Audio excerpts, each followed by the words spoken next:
Marcus Aurelius once wisely stated that the power lies within your mind, not in external events. Understanding this truth grants you strength. Have you ever felt the frustration of a cluttered mind, the agony of indecision, or the paralysis of overthinking? We've all been there, replaying conversations, anticipating outcomes, and grappling with a cascade of what-ifs. Today we embark on a journey to conquer this challenge with 10 practical Stoic strategies. If you're eager to break the cycle and reclaim your mental space, be sure to hit the notification bell and subscribe. Let's delve into the first method. Number 1. Visualize overthinking as an external force. Overthinking can infiltrate your mind like fog on a clear day, starting as a single worry and expanding until it overwhelms you. In today's fast-paced world, where information bombards us relentlessly, our minds become crowded with thoughts of what could be. Marcus Aurelius emphasized that the happiness of your life hinges on the quality of your thoughts. The first technique involves seeing overthinking as an external force. It's not about making an enemy of your thoughts, but recognizing that they are not the essence of who you are. Envision these intrusive thoughts as passing clouds over a mountain, you being the majestic, immovable mountain. By observing without engagement, you reinforce the understanding that thoughts are transient. They can only disrupt your peace if you cling to them. This mental exercise creates a reflex to detach and let go, acting as a shield against overthinking. When you visualize thoughts as noise separate from your true self, you not only protect against overthinking but also reclaim your mental territory and peace. Number 2. Take control by refocusing your energy. Have you found yourself spiraling into a rabbit hole of what-ifs and doomsday scenarios, replaying worries until mental exhaustion sets in? This mental multitasking, prevalent in today's high-pressure environment, demands tidying up your cluttered mind. Refocusing your mental energy involves grounding yourself in the present. Seneca's wisdom, "True happiness is to enjoy the present without anxious dependence upon the future," serves as the cornerstone for this method. To stop overthinking, concentrate on a task, no matter how small, and channel your energy into completing it. This shift in focus pulls you out of the whirlpool of future worries and anchors you in the present moment. Engaging in activities that require your full attention commands your thoughts to align with your actions. Stoicism teaches not to suppress thoughts, but to manage them by choosing where to invest your mental energy. The goal is not to avoid overthinking entirely, but to recognize when thoughts don't serve you and redirect them, practicing a form of mental discipline. Number 3. Embrace impermanence and practice letting go. Our minds often get stuck in a loop, replaying past events or fretting over the future. Overthinking thrives in this mental playground, where thoughts become sticky and linger longer than welcome. Epicurus reminds us that he who fears death will never do anything worthy of a man who is alive. This quote underscores the Stoic concept of impermanence, central to overcoming overthinking. Embracing impermanence means understanding that thoughts come and go. They are not eternal fixtures in our lives. Cultivating a habit of letting go involves consciously releasing thoughts that don't serve you. Visualize thoughts as leaves on a river's surface, drifting away, or as ever-changing clouds. This practice not only provides immediate relief but also instills a deeper understanding that thoughts are transient. Making this a part of your daily routine transforms your relationship with thoughts, creating mental space and reinforcing the idea that thoughts can only disrupt your peace if you hold on to them. Number 4. Create a worry period. Worries often linger in the background, persistent like the hum of a refrigerator, always present, sometimes barely noticeable but unmistakably there. These worries can hijack your thoughts, interfering with work, social interactions, or sleep. Epictetus advises, if you want to improve, be content to be thought foolish and stupid. This guidance emphasizes prioritizing peace of mind over succumbing to worry. Creating a worry period is a strategic way to give concerns their moment on the stage, but only during the encore, not the main act. Set aside a specific time each day, perhaps 20 minutes in the afternoon, to focus entirely on your worries. During this designated time, Dive into your concerns, scrutinize their roots, and maybe jot them down. This focused session often reveals that many worries are like shadows, seemingly large but without much substance. By facing them head-on, you teach your mind that there's a time and place for worry, and it's not all day, every day. When the worry period ends, move on, putting your worries aside and compartmentalizing your thoughts. This technique is like tidying your mental room, putting thoughts where they belong and enjoying the tranquility of ordered space. Worries lose their power when they're not allowed to roam free, and life becomes lighter and more enjoyable. Number 5. Break down. Overwhelming thoughts into actionable steps. When overthinking strikes, the weight of worries can feel like an enormous boulder. The size of your concerns matches the weight of the world, and you find yourself pinned under the heavy cloud of your own thoughts. This sensation is not unique. It's a shared human condition, amplified in a world that demands high performance in every aspect of life.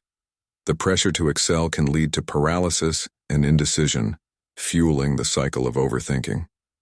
Marcus Aurelius guides us, stating, "The impediment to action advances action. What stands in the way becomes the way."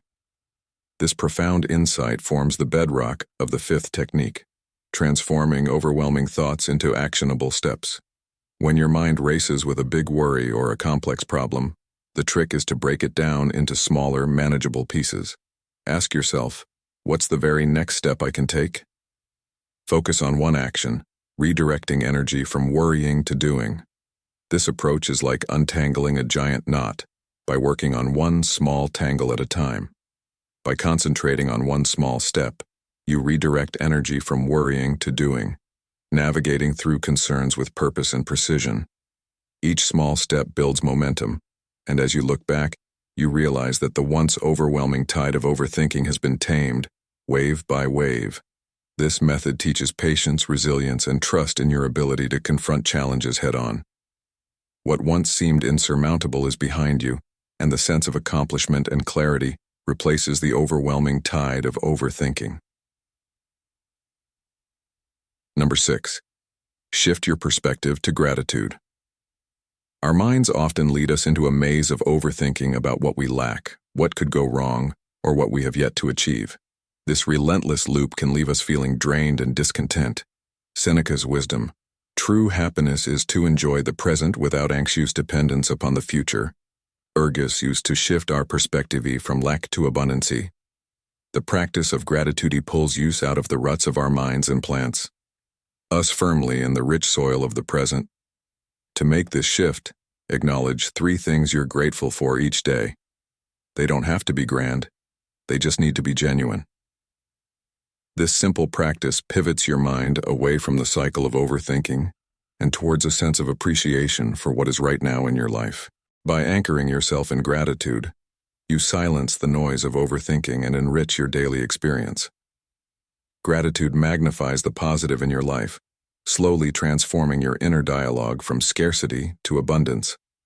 Over time, this new perspective changes how you approach life's challenges, turning them into opportunities to further recognize and appreciate what's already good in your world. This isn't just about feeling better in the moment. It's about building a foundation of contentment that can sustain you through the inevitable ups and downs life throws your way. Number 7. Focus on effort, not outcome. Overthinking often results from fixating on the future, its outcomes, what-ifs, and relentless possibilities of failure. This projection into the future can paralyze us with fear as we obsess over the potential consequences of our actions rather than the actions themselves. We live in an outcome-driven society where the end often justifies the means. Epictetus provides a clear directive. Don't explain your philosophy, embody it. Stoicism teaches us to focus on our efforts and intentions rather than the outcomes we can't control. This doesn't mean we should not set goals or aspire to achieve great things, but it does mean that the true value lies in the quality of our effort, the integrity of our actions, and the virtue with which we navigate our path. Whenever you find yourself overthinking potential results, consciously redirect your thoughts to the effort itself. Ask yourself if you're doing your best acting with good intent and staying true to your values. This focus on effort liberates us from the chains of overthinking, allowing us to be fully present in the process. It transforms our actions from mere steps towards an outcome into expressions of our character and commitment. With this shift in focus, you find that your path is not just a means to an end, but an embodiment of living with purpose. Each step becomes an accomplishment in itself. Number 8. Practice voluntary discomfort. Our minds often lead us into a whirlpool of overthinking when faced with potential discomfort or change. We play scenarios over and over, trying to predict every outcome and prepare for every possible discomfort. This mental rehearsal can be exhausting, turning the comfort zone into a mental prison where growth is stunted and overthinking becomes the warden. Marcus Aurelius remarks, "The art of living is more like wrestling than dancing." This reflects the Stoic practice of engaging with challenges head-on rather than avoiding them. By practicing voluntary discomfort, we can train our minds to handle uncertainty and reduce overthinking. It involves small, chosen actions that take us out of our comfort zones, teaching us resilience and adaptability. To integrate this into modern life, start with something small, like taking a cold shower, sleeping without a pillow, or walking instead of driving. Do something that disrupts your normal routine and sit with whatever feelings arise without judgment. Voluntary discomfort has the paradoxical effect of increasing comfort with various aspects of life. By routinely stepping into what's uncomfortable, the unfamiliar becomes familiar, and the mind learns to quieten. It becomes less reactive to change and more focused on what can be controlled, your responses. This powerful shift in perspective not only lessens overthinking but also builds a core of inner strength, unshaken by the ebbs and flows of life's circumstances. Number 9. Reflect on the transience of life. When caught in the storm of overthinking, it's often because we've zoomed in too closely on the minute details of our lives, losing sight of the bigger picture. Our thoughts become a tangle of what-ifs, making even the smallest issues appear insurmountable. Seneca's reminder to reflect on the transience of life encourages us to take a step back and consider our lives in their entirety. Many of the things that consume our thoughts are transient and, in the long run, insignificant. When overwhelmed by thoughts, pause and remind yourself that life is fleeting. Ask if this moment of overthinking is truly worthy of the limited time you have. By contemplating the transience of life, we naturally prioritize our experiences and concerns. This isn't a call to become morose or indifferent, but rather to cherish the present and focus on what truly matters. It's a powerful antidote to overthinking because it aligns our attention with the present, enriches our appreciation for the now, and diminishes the weight of future-focused anxieties. Let the ephemeral nature of life be a canvas on which you paint with the vivid colors of presence and engaged living. Number 10. Seek wisdom from outside yourself. Our minds can feel like a maze where each turn leads to more confusion and overthinking. Trying to solve a puzzle often leaves us feeling stuck in a cycle that starts and ends within the confines of our own thoughts. Seneca, celebrated for his wisdom, advises us to consult our friends on everything, especially matters concerning ourselves. This counsel may be useful where your own self-love might impair your judgment. Seeking insight from outside ourselves can break the cycle of rumination. Share your thoughts with people whose opinions you trust and respect, friends, mentors, or professionals with relevant experience. This not only provides clarity as you articulate what's in your mind, but also opens the door for objective feedback that you may have missed while overthinking. This technique does more than offer practical solutions. It reminds us that human connection is invaluable.